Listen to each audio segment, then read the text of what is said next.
Okay, welcome back. Happy Monday. How was your weekend? Who participated in the Shamrock Shuffle? No? That's fine, you should. Try it next year. A lot of people out there. They have 5K run, 2-mile walk, 1-mile walk. Really cool. All right, so we got one presentation today, Tia and Tyler.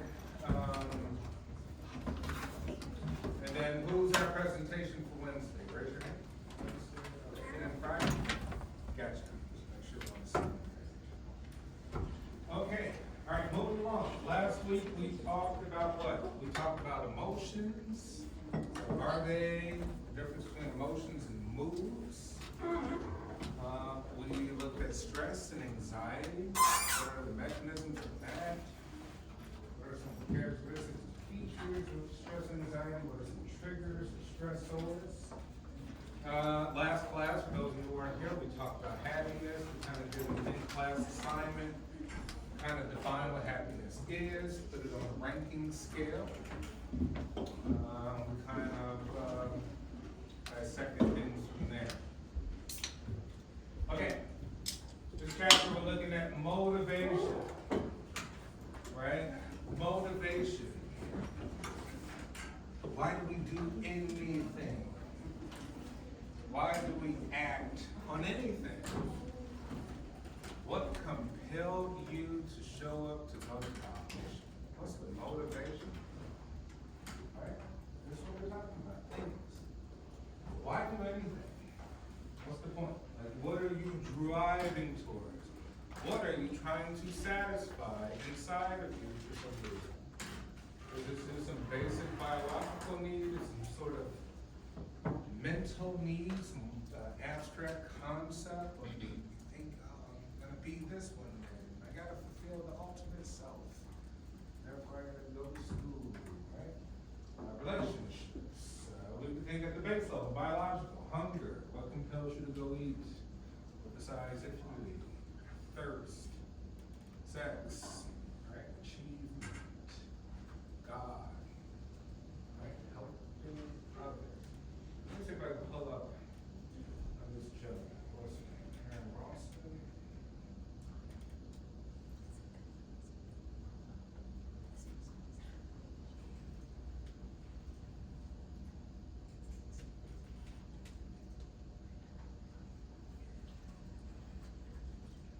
All right, this guy right here, Aaron Ralston.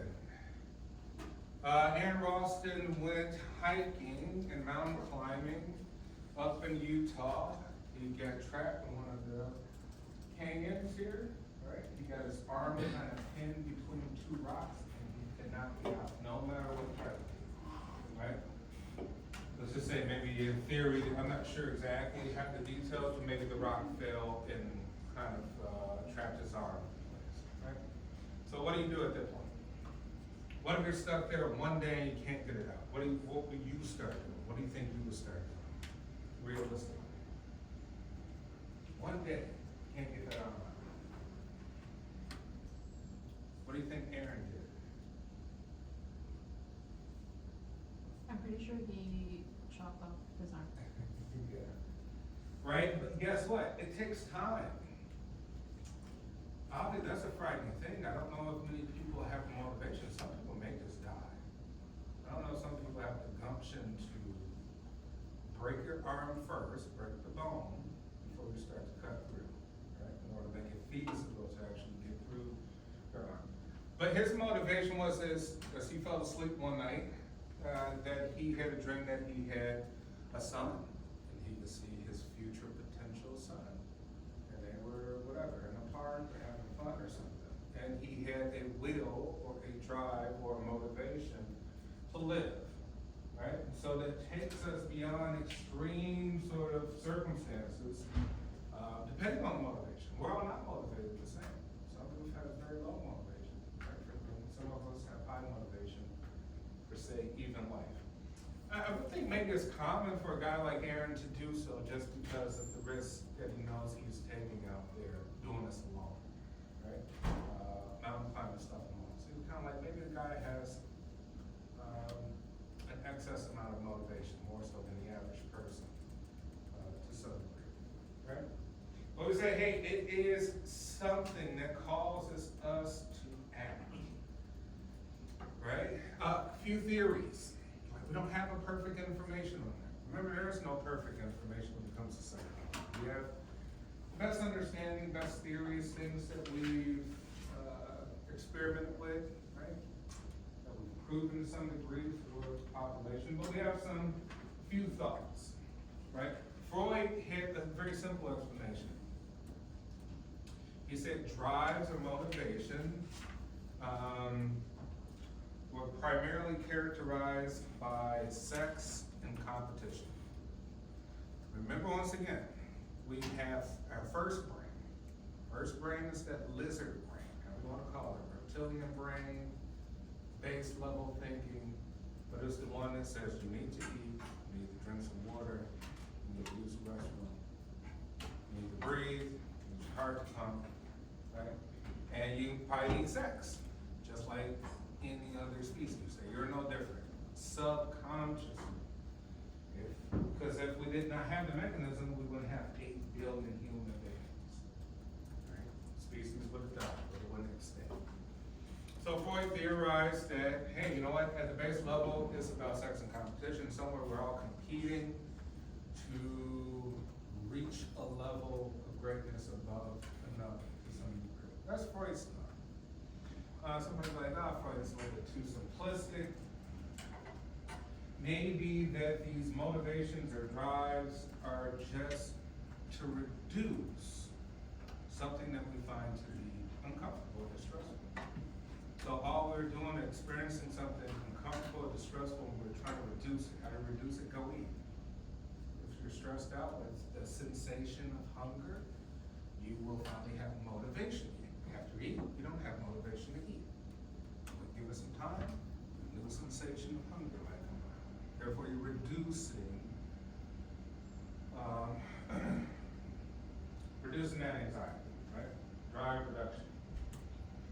Others say like, hey, once again, we get that homeostasis. We got that balance, right? You get your own blood pressure, you got your own glucose levels that's comfortable to you. I got mine. It's all different. And in some way, we're always trying to reach that homeostasis, which means we're trying to be calm, right? And anything stimulating up or under that is not good. We either gotta boost or reduce to some degree. Others say, hey, you know what? That homeostasis, that throughout life it changes. Because you're like, hey, you know what? If I'm too calm and I'm motivated, it's actually need a little bit of stress, so I'm very successful with this amount of stress, but not this amount of stress. This is bad for me.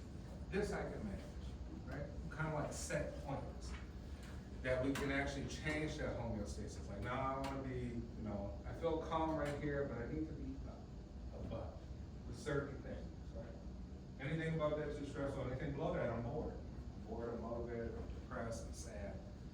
And once again, that's also distress too, right? So there's some sort of competing theories of how we can look at motivation and think about what makes you act. We'll look at Maslow's hierarchy of needs to say like, hey, maybe there's a hierarchy of needs, a hierarchy of motivation. That you don't give a flip about degrees or any of that stuff if you can't eat, you don't have anywhere to live, if you're thirsty. Therefore, take care of thirst, food, that's where you live, and then maybe you'll be motivated to get a degree, right? Maybe you like, hey, you know what? In order for me to be motivated to get my cool car and condo and travel the world and look cool, that I'll be motivated to get a degree. Because eventually there's some ideal person that I want to become, finally make me feel whole, reach some concept in my life, right? So this is what motivation is about. We'll kind of look at all the different features and competing arguments about it. All right, and so in this chapter we look at a variety of motives, biological needs and motivations, some achievement needs, social needs, Cognition, right? Thinking, motivation improves, motivation as it deals with the brain, et cetera, et cetera. We define motivation here as a psychological and biological process that impel people and other organisms into action and sustain their effort over time, right? Basically saying, remember we said biological is psychological is biological, right? So it drives you into action, to sustain that action. So you're here, you're in school, and you've been consistent with it. What semester is this for you, the second semester? Okay. That seems pretty consistent to me. That means you're motivated to continue to go to school. How we know we can measure it and see if you showed up, right? You're doing work and things like that. Now, do we understand, like, hey, why are you motivated? Right? I've heard some arguments, hey, mom wants you to go to school. Somebody's paying for it. Great. But you don't have to. There's still something deeper. Why are you doing it? To say, forget you, mom and dad, I'm not going to. I ain't sitting away for the money. I'm gonna go be some sort of singer, rapper, superstar. Maslow, right? Abraham Maslow, one of our famous psychologists. He theorized that we predicate on fulfilling innate human needs and priority, ending in self-actualization.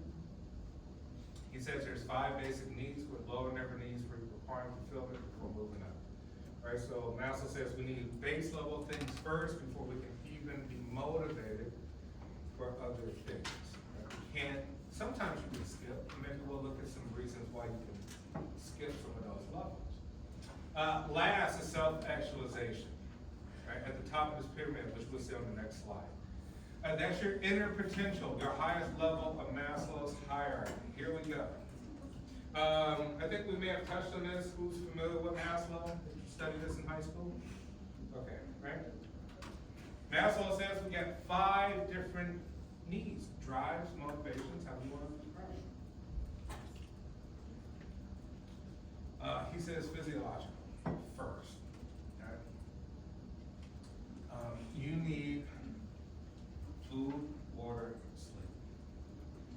The greatest tactic that the CIA uses in order to torture people and to extract information is sleep deprivation. Right? If you don't get enough sleep, your mind shuts down, you go crazy. You'll lose your mind. You'll maybe about 3 days without sleep, unless you're on cocaine or some other sort of other. Right? But yeah, sleep deprivation even works better than pulling out your toenails or poking you in the eye with a needle. All right, safety and security. Freedom from physical economic threats to safety and security. So you need a place to live, you need some shelter. Not only do you need shelter, you need to feel safe within that shelter, right? Because if you're asleep, you are vulnerable. So imagine if you live in a place where you don't feel secure.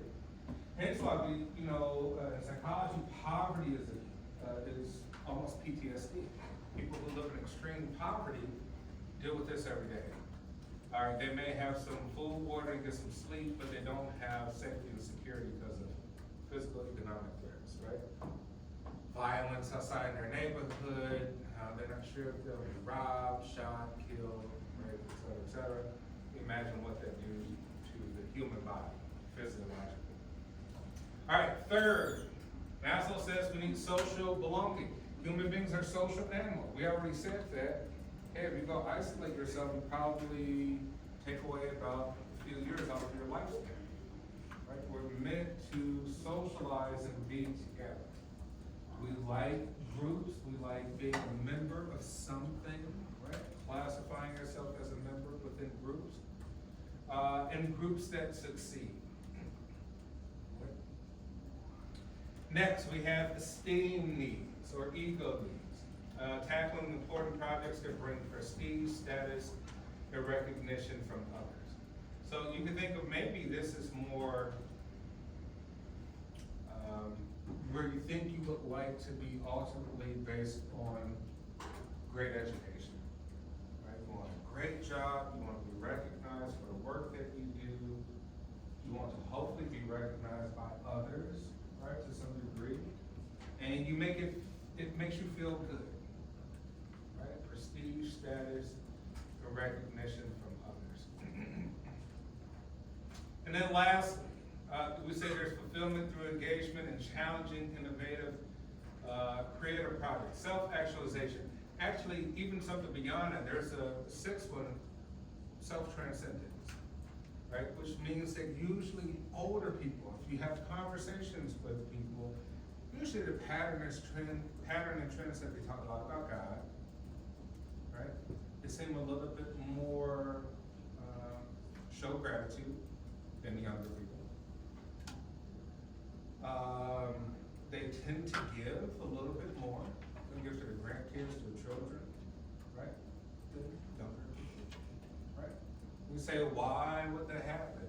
Maybe we're thinking of the design of the species. This is all really predicated on some design.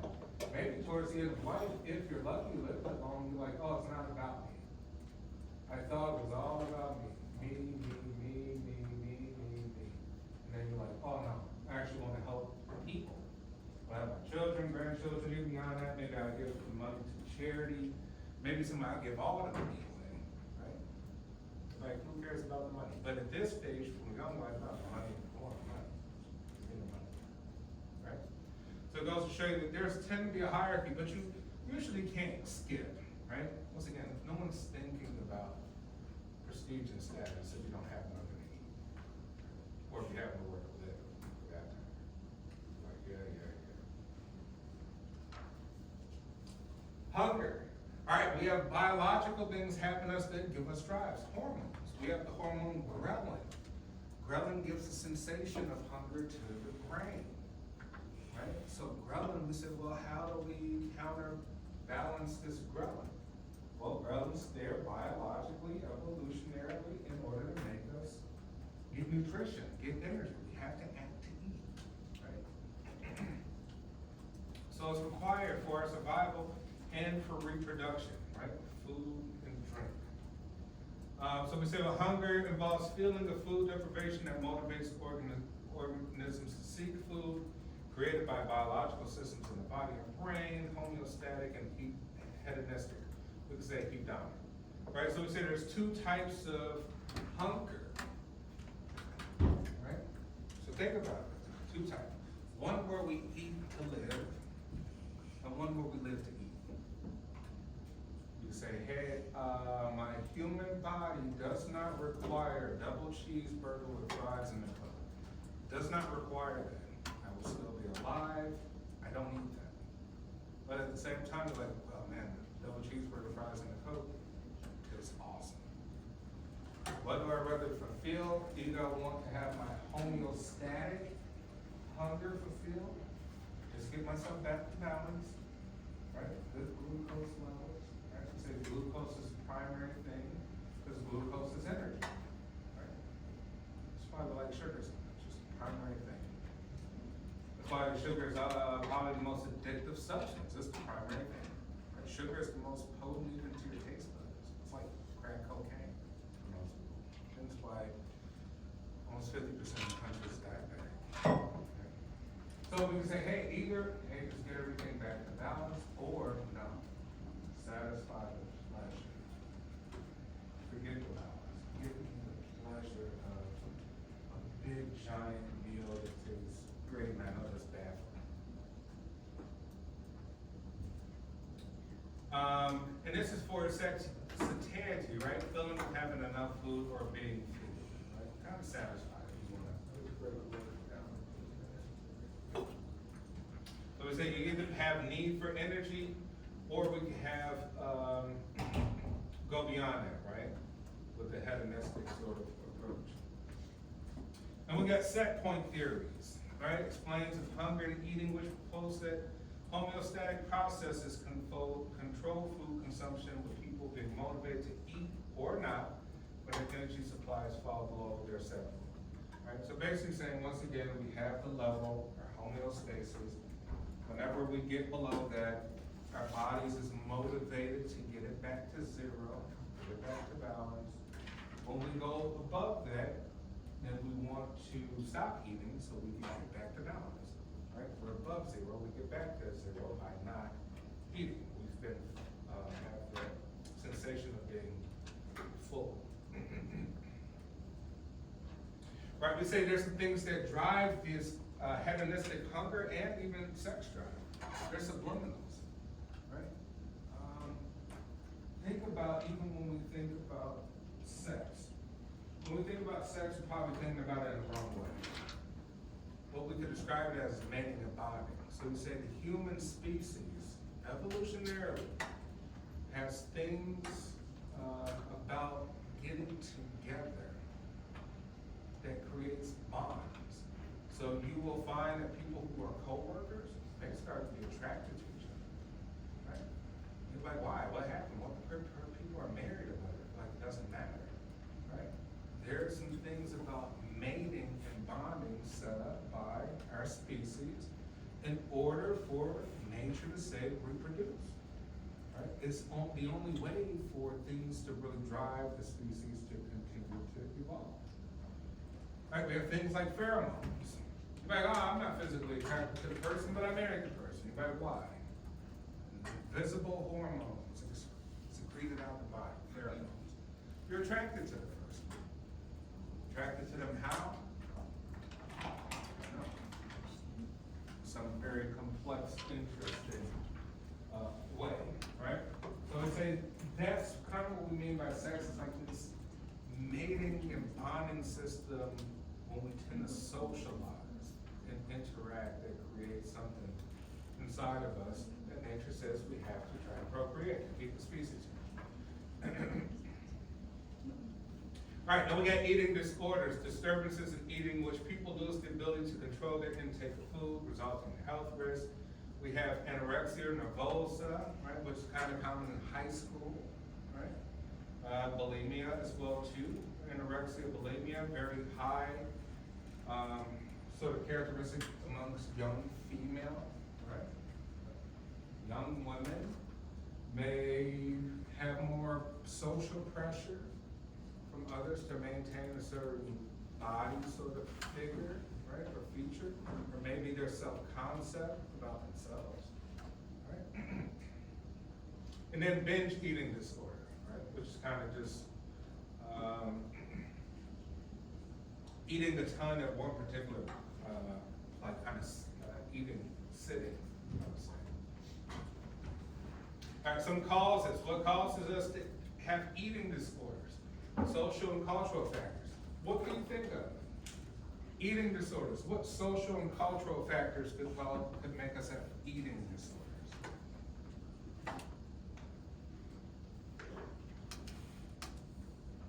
Probably like most of the social media things or like So social media, to eat more or less? To eat less, right? Right, think about it. We're constantly looking at other people, and we're evaluating ourselves off those people. We don't know their genetics, right? We don't know anything about them, but we see it. We listen to the information on Instagram, TikTok, and people are telling us, oh, you know, I went on this, I did that, this is how you do it, yada, yada. You're like, we don't know you, do we? Not only that, we don't know your genes. You got your genes, I got my genes. I got different homeostasis, right? Some things may be dangerous for me to do. Nobody knows.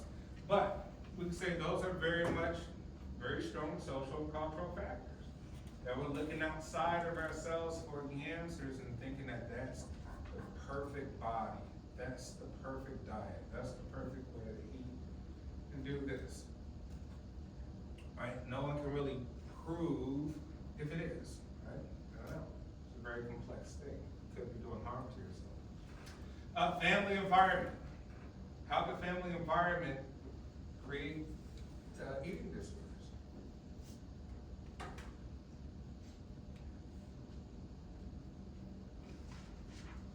Family environment. What do you think?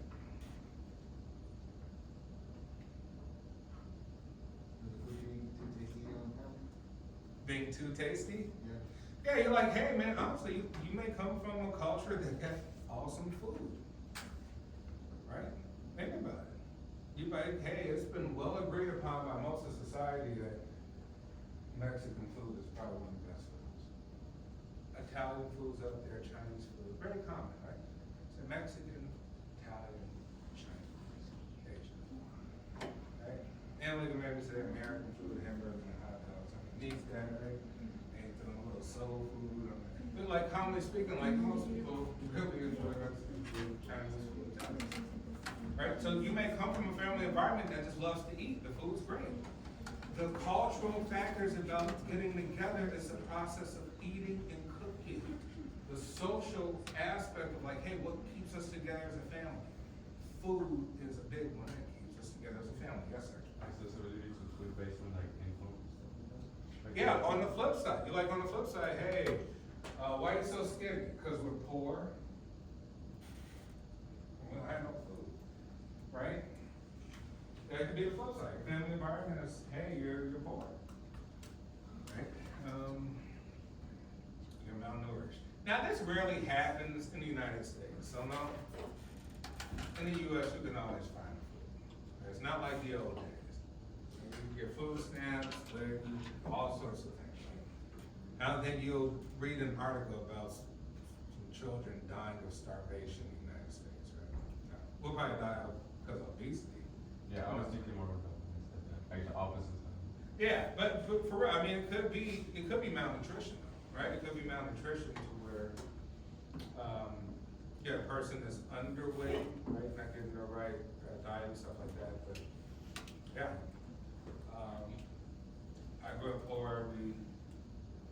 We were so hungry, like, we would play a game to where we try to make each other laugh to make our stomachs hurt. Because we were so hungry. But this is, the 80s and 90s, different time, right? Now that couldn't fly, right? You have like social services, social workers, all that, Back then you could get away with that, it wasn't social media and all that stuff. Perfectionism, right? We could say some people seek some sort of perfect identity. They think that there's a perfect shape, perfect body form, a perfect something, right? And they need to maintain that look.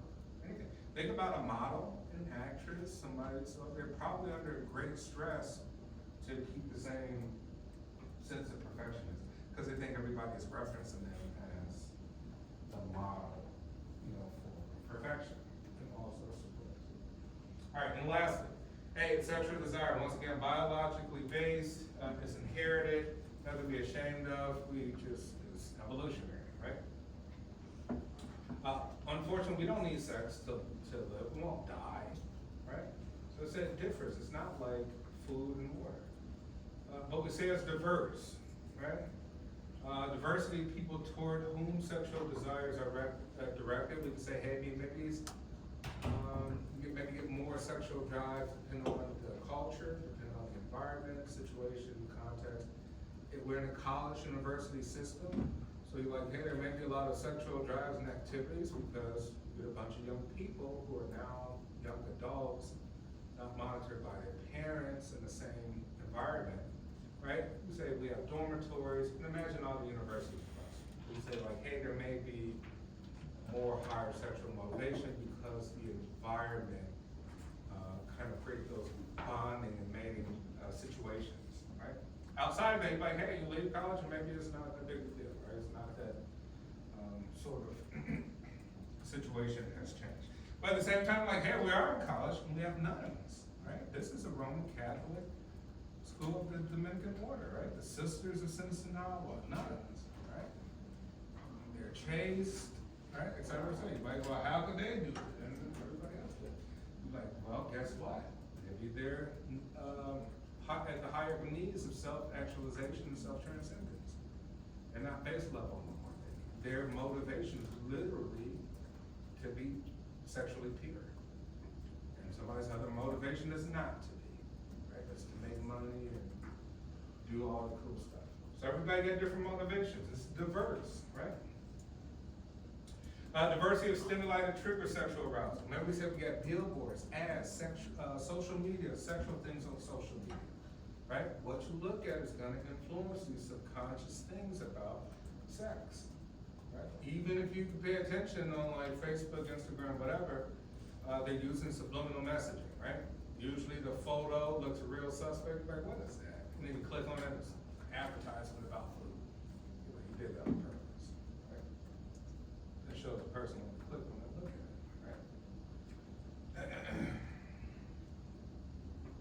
right? So diversity of reasons for it, right? Some people want a family, some people want hedonism to pleasure themselves, satisfy themselves.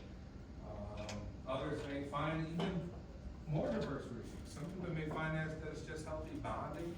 Some people think that it's stress relieving. Some people think it's part of their homeostasis, right? Some people are sex workers, right? Some people are don't have that sex, right? They're abstinent, chaste. There's very diverse reasons, right, for why people would have that. Okay, we'll come back to this on Wednesday so we can get a group presentation. All right. We got Tyler and Tia talking about student athletes.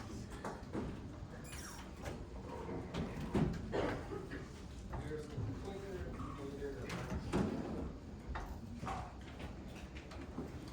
Okay, so we do have a presentation on mental health effects of student athletes and sport. Mental health challenges faced by student athletes, time management of stress, so like the stress that comes from managing all the time with all the commitments you've already started. So student athletes commonly face the problems that come along with balancing all of their classes, along with their training times and working out on their own. It is easy for them to feel overwhelmed and stretched too thin, especially with more challenging majors that demand more hours to be devoted to schoolwork. They also get the pressure to perform, along with the stress of all their classes. They may also feel stressed to perform in their respective sport, which can prove to be overwhelming for some. For results, this can cause some athletes to quit their sports because the balance between academics and sports is too much for them to mentally balance. And then with anxiety and depression. College athletes deal with pressure trying to balance their athletic commitments with the demands of being a student. According to the NCAA, 30% of college students experience mental health issues, while 42% of student athletes deal with mental health issues. Another factor for this is the lack of sleep, often caused by the demanding schedule of both academics and athletics, which contributes to the increased risks of depression and anxiety in athletes. So this is Catherine Diane Mayer. She played at Stanford. She was a goalkeeper. She was captain for the team for 2 years, with helping them win the NCAA championship. During her senior year, she received disciplinary action from the school that they say led to her committing suicide and her demanding later. A week prior to her death, she gave a presentation in class that talked about feeling pressure to be perfect, which her mother then stated that there is anxiety and there is stress to be perfect, to be the best, to be the The importance of self-care for student athletes, mental relaxation. So it's important to take time for stress-reducing activities like meditation, mindfulness, or hobbies outside of sports to recharge mentally is very important. However, most student athletes don't have time in their schedules to do this. Prioritizing downtime, scheduling regular breaks from training and academic work to give the mind and body time to recover is key for students that they don't feel as overwhelmed with the work. And social support, building a strong support system for teammates, friends, families or counselors to help manage stress and anxiety is crucial for these students. So the impact of physical injury on mental well-being. Loss of identity. Many athletes identify strongly with their sport. Having an injury can cause them to feel disconnected from this or part of themselves. This sense of loss can lead to confusion, sadness, or even depression, especially if the injury is long-term. Isolation. Injured athletes may feel isolated from their teammates and social circles, especially if they are no longer to participate in the team activities or sports. Many teams require injured athletes to stay in the trainer's room rather than go out to practice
Alright, so first question, who here knows of other students that are struggling mentally?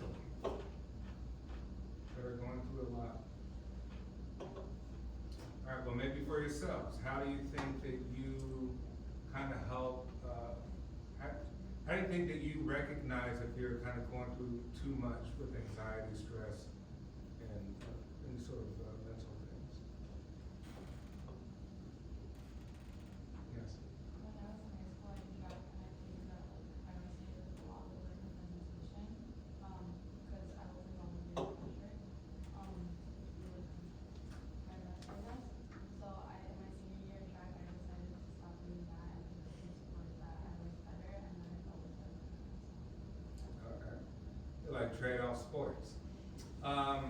Here's a question. You're both student athletes. Okay? In your mind, are you more athlete or are you more student? I would say student, because like, at the end of the day, that's what's gonna give me a degree. So like, that's what I'm gonna use in my life, not my sports.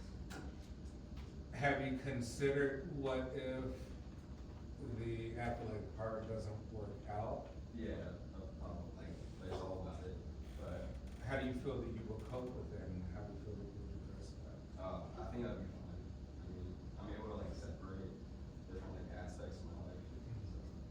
Okay. Yeah, well, so I kind of agree and disagree, like, I'd say a lot of like high school, I was like motivated to go to school so I could play, and like, it was kind of like, oh, okay, I'm going to college, like, I'll figure out what I'm gonna do, but it's like, now that I'm like, here, I don't need it, it just kind of like helped me go to class, like, do what I need to do, kind of like me like discipline and whatnot. Gotcha. Okay, so maybe you transferred like some really good stuff about that into being a student. Do you view, because you're competitive, right, and you probably like competition, right, like competing and move up and victories and goals and all that, do you view schoolwork as competition too? The same way that you view your sports, or you don't, or maybe you think like, I don't take the schoolwork as serious as I would if I'm playing my sport. I would say in high school, I didn't take it nearly as like serious and competitive, but now that I'm in college, it's like, now I know I need to do grades, but, so I'd say it's like, Okay. Yeah, I would say like the same thing, but like now the classes are like starting to get harder. It's like taking more like time and dedication from my classes, like compared to high school. Do you feel like you transfer any of those qualities about being a great athlete? Yeah. Also to like figuring out subjects? Yeah, just like hard work and like keep like practicing. Great. All right, here, how do academic pressures and social expectations impact students' well-being? What is it about the academic pressures, this need to get good grades and do this, like, sort of impact your mental health? Like, do you feel that you need A's when B's are good enough? Are you like striving to be perfect A students and you'll lose your mind if you don't get an A? Or do you like, hey, I'll just try my best and whatever the results is the results. I won't stress about it. Who are my perfectionists in the class, trying to get straight A's in all their classes? Right here. Who are my students that go like, hey, a B's good enough if I did my best work? Why? Why that thought? Mostly like, since I'm having like a scholarship and that is not conservative, and you have like a GPA, that's within, like recommended, level one, so you can keep sending, the scholarship, so you can study here, and if I don't get good grades, there's something scholarship, so here's when, keep raising my grades. But do you feel like you need A's just so you can like not worry about the GPA falling low? Or you like, no, as long as I get these, I'm good? Yeah, as long as I get somewhere between A's and B's, I'm good. Okay. All right, great. All right, and last question, what are some healthy coping mechanisms? What are you guys doing to help deal with depression and anxiety, like in your daily life? What are some things that you're doing? What are are some habits that you're forming? What kind of settles your brain? I take walks. I go on a walk. If I feel like crap, I go get a cup of coffee, just go get a walk. I'll read a book, get off social media, 'cause I know that's very distracting. Or talk on the phone. I'll talk to somebody that I like to talk to on the phone. It usually makes me less stressed. Go ahead. I actually do like, I study with friends, because I can't stay alone, because I wanna be on my phone, and then I'll get like all anxious, like all day, like, when is the deadline or whatever, or I'll do it on schedules.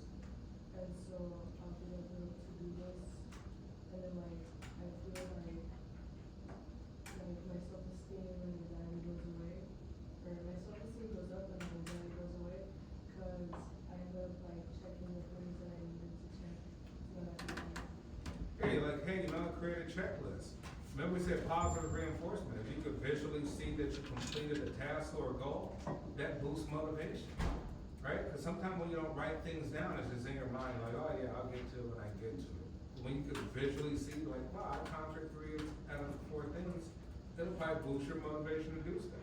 Another part is group study. You're like, hey man, I'm stressed out about studying. Go find somebody else in the class and study with them. Right? They might have some insight that they can share that you don't have, and that might help you be better. And it might make studying a little bit more fun than it would just kind of figuring everything out yourself. Could be a little distracting, but also could be fun. All right, excellent presentation. Thank you very much. I forgot what you guys do. Soccer. Soccer.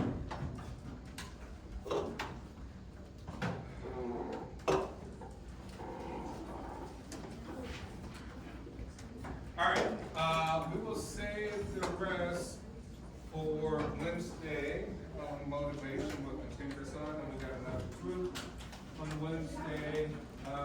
Also, too, the research participation. Make sure that you start to get all of that in, because the semester's kind of winding down.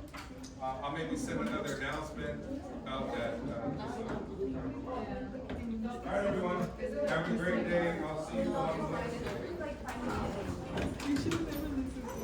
Yeah.